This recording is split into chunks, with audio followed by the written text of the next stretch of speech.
Red algae मतलब Rhodophyceae.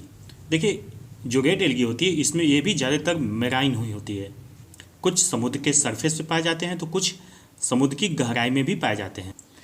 देखिए इसमें कुछ स्पेसीज ऐसी भी होती हैं जो कि फ्रेश वाटर होती हैं, ठीक है, जैसे बेटरकोस्पर्मम। तो फ्रेश वाटर रेड एल्गी क्या है? Fresh water red algae बेटरकोस्पर्मम।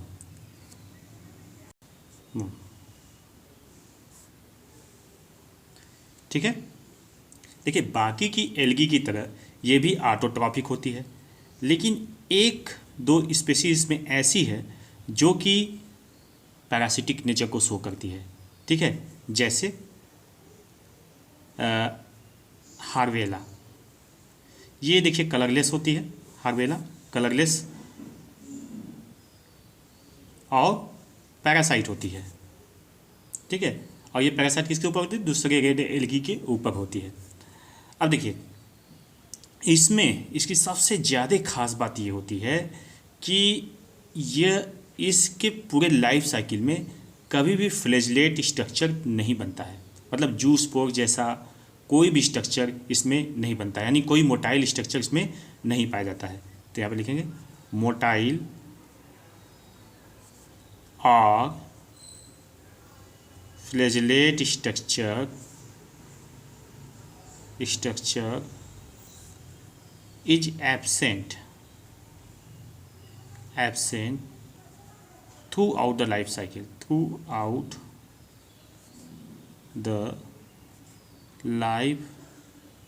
cycle, ठीक है।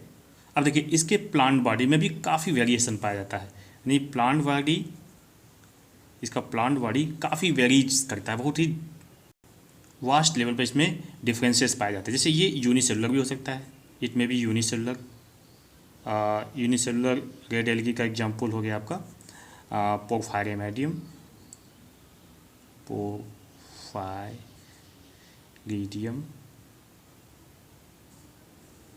ठीक। ये फिलामेंटस भी हो सकता है, फिलामेंट लाइक, इसका एग्जांपल हो गया आपका एस्टेरोसिस्टिस,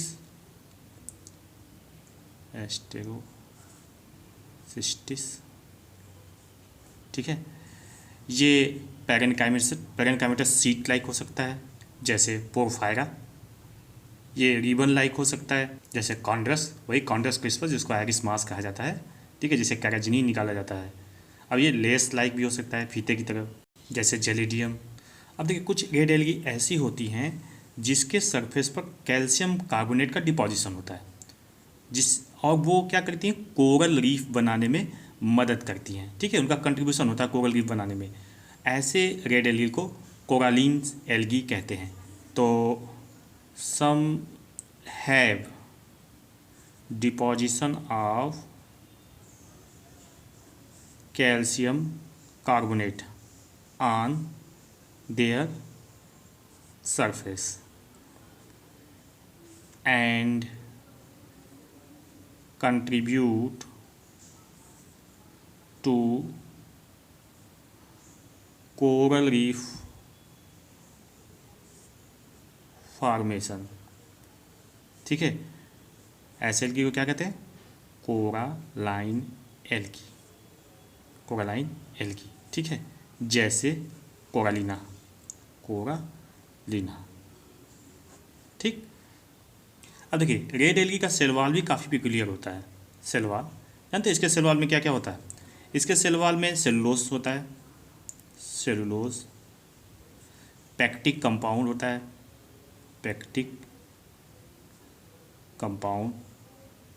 इसके अलावा सल्फेट पॉलीसेकेराइड होता है, सल्फेटेड पॉलीसेकेराइड,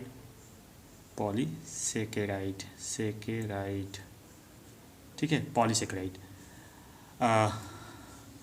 ये सल्फेटेड पॉलीसेकेराइड को क्या कहते हैं? फाइकोकोलाइड्स,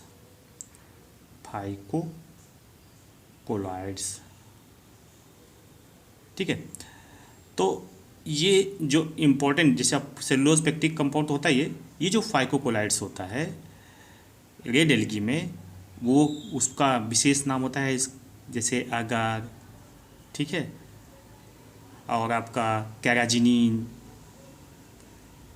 कैराजिनिन, ठीक। तो ये फाइकोकोलाइड्स होता है।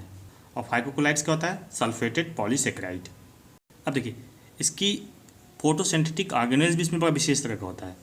जो फोटोसिंथेटिक ऑर्गेनेल्स होता है उसको हम क्रोमेटोफोर कहते हैं। अब देखिए अब खास बात क्या होती है इसकी, इसमें जो क्रोमेटोफोर होता है ये अनस्टैक होता है, सिंगल थैलेकॉइड होता है, मतलब थैलेकॉइड ग्रेनम के रूप में नहीं पाया जाता है। अनस्टैक्ड और सिंगल थैलेकॉइड, ठीक है। अब देखिए फोटोसिंथेटिक पिगमेंट जो इसमें होता है वो क्या होता है? क्लोरोफिल ए होता है, डी होता है और कैरोटीनॉइड होता है। देखिए याद रखिए, ग्रीन एल्गी में क्लोरोफिल ए और बी था, a b green algae. Brown algae में ए और सी था और रेड एल्गी में ए और डी था, ठीक।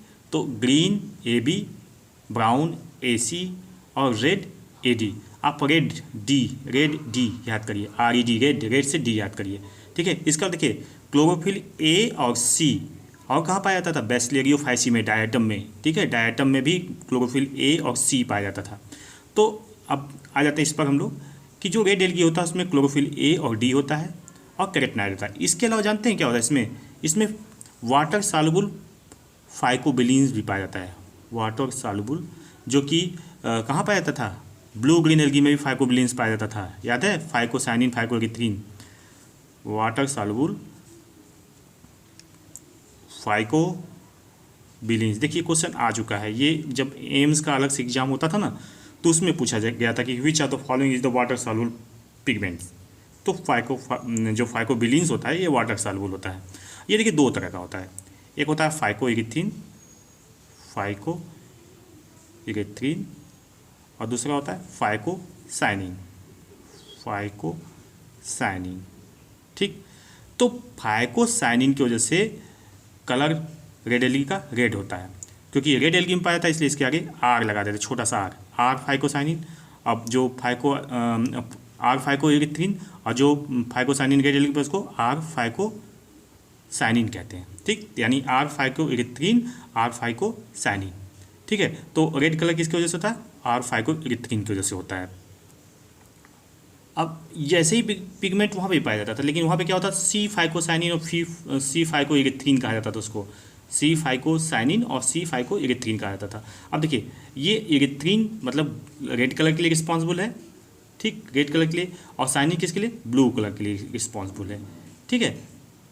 अब देखिए ये जो आर फाइकोएरिथ्रिन होता है जो रेड कलर के लिए रिस्पॉन्सिबल होता है, ये जो है ब्लू ग्रीन वेवलेंथ लाइट को एब्जॉर्ब कर लेता है, ठीक है।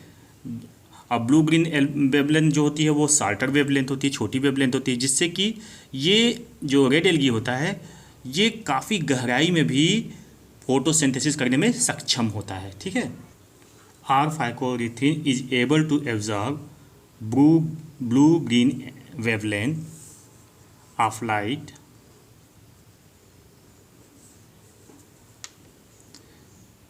being shorter. These wavelengths are able to reach the maximum depth in water, ठीक है। तो अगर आपसे पूछे कोई कि ये रेड एल्गी गहरे समुद्र में क्यों पाई जाती है, तो आप वहाँ पे जवाब दे सकते हैं कि क्योंकि इसके अंदर फाइकोएरिथ्रिन होता है और फाइकोएरिथ्रिन लो वेवलेंथ को भी एब्जॉर्ब करने में सक्षम होती है, ठीक है, जिससे आसानी से वो गहरे समुद्र में भी फोटोसिंथेसिस कर लेते हैं, इसलिए ये गहरे समुद्र में भी पाई जाती है। देखिए ऐसा नहीं कि ये सिर्फ गहरे समुद्र में पाई जाती है, ये छिछले समुद्र में भी पाई जाती है जो किनारे के साइड में होते हैं। लेकिन जो किनारे के साइड में जो रेड एल्गी होते हैं वो रेड नहीं होते हैं, दिखने में रेड नहीं लगेंगे, वो ग्रीनिश वायलेट पर्पल्स कलर के दिखेंगे, ठीक है। तो जो किनारे की तरफ होते हैं रोडोफाइट्स या Rhodophyceae living in shallower water do not appear reddish due to lesser synthesis of phycoerythrin. इसकी वजह से क्या होता है, इनका कलर क्या होता है? जब फाइकोएरिथ्रिन कम मात्रा में होगा जो छिछले समुद्र में पाए जाते हैं तो वो हरे, नीले, पर्पल कलर के हो सकते हैं। So they are greenish, violets and purple. देखिए बैटाइकोस्पर्मम जो होता है रेड एल्गी होने के बाद भी इसका कलर क्या होता है, ब्लूइश एंड ग्रीन। देखिए अभी क्वेश्चन पूछा जा चुका है कि which are the following algae is red algae या rhodophyceae but not in red in colour. ठीक है, तो रोडोफाइसी ये किस कलर का था, ब्लूइश ग्रीन कलर का होता है। अब देखिए वेजिटेटिव रिप्रोडक्शन इसमें भी फ्रेगमेंटेशन के द्वारा होता है। ये हमेशा याद रखिए कि फ्रेगमेंटेशन हमेशा मल्टी सेलुलर ऑर्गेनिज्म में ही हो सकता है, यूनिसेलुलर में नहीं हो सकता है। जैसे अब इसका यूनिसेलुलर जो एल्गी है, बताएंगे कौन सा यूनिसेलुलर एल्गी, मैंने बताया था अभी आपको जी, पोरफायरिडियम। पोरफायरिडियम जो पोरफायरिडियम जो होता है उसमें ही फ्रेगमेंटेशन नहीं हो सकता, बाकी फिलामेंटस में होगा, रिबन लाइक में होगा, पैरेन्काइमेटस में, सब में होगा। तो इसी तरह से जो ग्रीन एल्गी थी उसमें क्लोरेला क्लेमाइडोमोनास में फ्रेगमेंटेशन नहीं हो सकता है। ठीक है, सिर्फ फिलामेंटस में हो सकता है, बाकी के ऊपर वाली एल्गी में हो सकता है। अब देखिए एसेक्सुअल रिप्रोडक्शन जो होता है कई तरह के नॉन मोटाइल स्पोर्स के द्वारा होता है। ठीक है, जैसे न्यूट्रल स्पोर्स, मोनोस्पोर्स, टेट्रास्पोर्स और कार्पोस्पोर्स। देखिए इसमें टेट्रास्पोर्स, कार्पोस्पोर्स काफ़ी इंपॉर्टेंट है, कई बार पूछा जा चुका है कि कार्पोस्पोर्स क्या होता है, asexual method of the reproduction होता है। टेट्रास्पोर्स क्या होता है, asexual method of the reproduction in the red algae. अब देखिए सेक्सुअल रिप्रोडक्शन की बात की जाए तो तीनों तरह की एल्गी जो हम लोग पढ़ा है, ग्रीन एल्गी और आपका ब्राउन एल्गी और रेड एल्गी। तो रेड एल्गी में सबसे ज़्यादा एडवांस टाइप का सेक्सुअल रिप्रोडक्शन होता है। देखिए इसमें जो मेल सेक्स ऑर्गन होता है वो स्पर्मेटेजियम होता है या एंथेरिडियम होता है, और जो फीमेल सेक्स ऑर्गन होता है ये इसका होता है कार्पोगोनियम।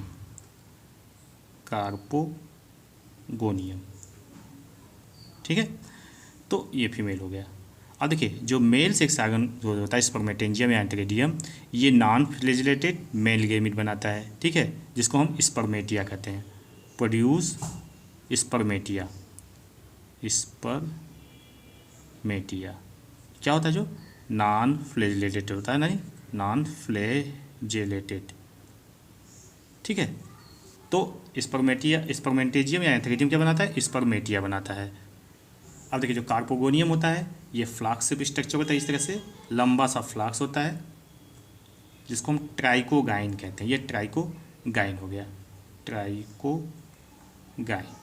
ठीक, यहाँ पे इसका फीमेल सेक्स ऑर्गन या कार्पोगोनिया होता है। अब होता क्या है कि वाटर करंट से जो ये स्पर्मेटिया होता है, जो गोल स्ट्रक्चर इस तरह से होती है, ये बहते हुए आके इसके अंदर घुस जाता है, यहाँ से ये इसके अंदर। ठीक, और इसको इसके साथ फ्यूज़ करके फर्टिलाइजेशन कर लेता है। और देखिए इसके इकोनॉमिक इंपॉर्टेंस की बात की जाए तो इसके सेल वॉल से जो फाइकोकोलाइड्स मिलता है, जिसको हमने कहा था ना सल्फेटेटेड पॉलीसेकेराइड होता है, तो ये काफ़ी यूज़फुल होता है। ये देखिए कई तरह के फाइकोकोलाइड्स में से मिलते हैं रेड एल्गी में से, जैसे अगार, ठीक है, आपका कैराजिनिन और इसी में आपका फुनोरी भी मिलता है, फुनोरी। ठीक है, देखिए अगार जो होता है ये रेड एल्गी जेलिडियम और ग्रेसिलेरिया से मिलता है। जेलिडियम बहुत इंपॉर्टेंट है, कई बार पूछा जा चुका है, जेलिडियम एंड ग्रेसिलेरिया, इसको मोस्ट इंपॉर्टेंट पे लिख दीजिए, ग्रेसिलेरिया। ठीक है, अगार का यूज़ क्या होता है, इसको देखो माइक्रोबियल कल्चर में इसका यूज़ किया जाता है, लैब में माइक्रोब्स को ग्रो कराने में यूज़ किया जाता है। इसके साथ साथ स्टेबलाइजर के रूप में भी यूज़ होता है। ठीक है, क्रीम बनाने में यूज़ होता है, चीज़ बनाने में यूज़ होता है, बेकरी इंडस्ट्री में यूज़ होता है। ध्यान सुनिए, चीज़ बनाने में, बेकरी इंडस्ट्री में, पर्लिंग में, क्रीम बनाने में, इसके अलावा माइक्रोब को कल्चर कराने में भी इसका यूज़ होता है। अब देखिए कैराजिनिन जो होता है, कैराजिनिन ये किससे प्राप्त होता है, कॉन्ड्रस क्रिस्पस से, मैंने बताया था ना आयरिस मास जिसको कहते हैं। अब देखिए कैराजिनिन का भी यूज़ जानते हैं कहाँ करते हैं, ये इमल्सीफायर के रूप में होता है। इमल्सीफायर जैसे चॉकलेट इंडस्ट्री में, आइसक्रीम में, टूथपेस्ट बनाने में, पेंट इंडस्ट्री में इसका कैराजिनिन का यूज़ किया जाता है। ठीक है, इसके बाद आपका आ जाता है फुनोरी। देखिए ये एक ग्लू होता है, एडेसिव टाइप का ग्लू होता है। ठीक है, इसका यूज़ जो होता है टेक्सटाइल इंडस्ट्री में किया जाता है एडेसिव के रूप में। ठीक है, टेक्सटाइल इंडस्ट्री या पेपर इंडस्ट्री में यूज़ किया जाता है इसका, और ये जो प्राप्त किया जाता है ग्लोपेटेलिस एक रेड एल्गी होती है उससे प्राप्त किया जाता है। देखिए रेड एल्गी का फूड के रूप में भी यूज़ किया जाता है, जैसे पोरफायरा जो होता है, पोरफायरा, ठीक है, जिसको लेवर भी बोलते हैं, LAVER, लेवर। ठीक, और गोडामेनिया भी बोलते हैं, गोडामेनिया जो होता है वो उसका भी यूज़ किया जाता है, गोडामेनिया। इसको डल से बोलते हैं, डल से, ठीक है। उसके बाद कॉन्ड्रस क्रिस्पस को जानते ही आप, आयरिस्मास, कॉन्ड्रस क्रिस्पस, ठीक है। पहले वाली वीडियो देखेंगे तो तभी ज़्यादा मज़ा आएगा, ठीक है। इतना 100% बता रहे हैं कि वीडियो अगर आप रेगुलर देख रहे हैं तो आपको कोई प्रॉब्लम नहीं होगी बायोलॉजी में विशेषतर। आयरिस्मास, देखिए मैं टू द पॉइंट बताता हूँ, इधर उधर की बात नहीं करता हूँ। अब जैसे कि और यूट्यूब पे आपको तमाम अच्छे अच्छे बड़े बड़े प्लेटफॉर्म मिलेंगे, ठीक है। वो लोग 1 घंटे क्लास लेते हैं लेकिन उनके कंटेंट से 10 या 15 मिनट के होते हैं। तो मैं उन लोगों की आलोचना नहीं कर रहा हूँ, लेकिन देखिए यूट्यूब पे बहुत कम समय देना चाहिए, ठीक है। और कम समय में अधिक से अधिक कंटेंट दिया जाए, यही सबसे अच्छी बात होती है। बच्चों के टाइम को वेस्ट नहीं करना चाहिए इधर उधर की बात करके। हाँ देखिए, जो ओबरायमेनिया जो होता है, डलसे जिसको कहते हैं, इसको सीप्स वीड भी कहते हैं। सीप्स, ये क्वेश्चन आ चुका है, सीप्स वीड, ठीक। तो ये रेड एल्गी के बारे में हो गया। तो अभी तक हम लोगों ने ग्रीन एल्गी, ब्राउन एल्गी और रेड एल्गी के बारे में पढ़ा। तो ग्रीन एल्गी का जो क्लोरोफिल पिगमेंट होता है, क्लोरोफिल ए और बी होता है, ठीक है। ब्राउन का ए और सी होता है, रेड एल्गी का ए और डी होता है, ठीक। और जो दूसरे पिगमेंट होते हैं ग्रीन एल्गी में क्या होते हैं, बीटा कैरोटीन होते हैं, कैरोटेनॉइड होते हैं। जबकि ब्राउन एल्गी में क्या होता है, फ्यूकोजेंथीन होता है। देखिए चार्ट में देखिए, फ्यूकोजेंथीन होता है, ठीक। और रेड एल्गी में क्या होता है, फाइकोबिलीन्स होता है, जिसको फाइकोइरिथ्रीन या फाइकोसाइनिन कहते हैं, ठीक है। रिजर्व फूड की बात की जाए तो ग्रीन एल्गी में देखिए स्टार्च है, ठीक। ब्राउन एल्गी में लेमिनेरियन स्टार्च होता है, मैनिटॉल होता है, ठीक है। मैनिटॉल मैंने बताया था ना, ये पॉलीसेकेराइड एल्कोहल होता है। और रेड एल्गी में फ्लोरोडियन स्टार्च है। अब फ्लैजिलेटेड स्ट्रक्चर की बात की जाए तो ग्रीन एल्गी में पाया जाता है, आइसोकाउंट होता है, मतलब बराबर होते हैं, एंटेरियर मतलब आगे की तरफ होता है,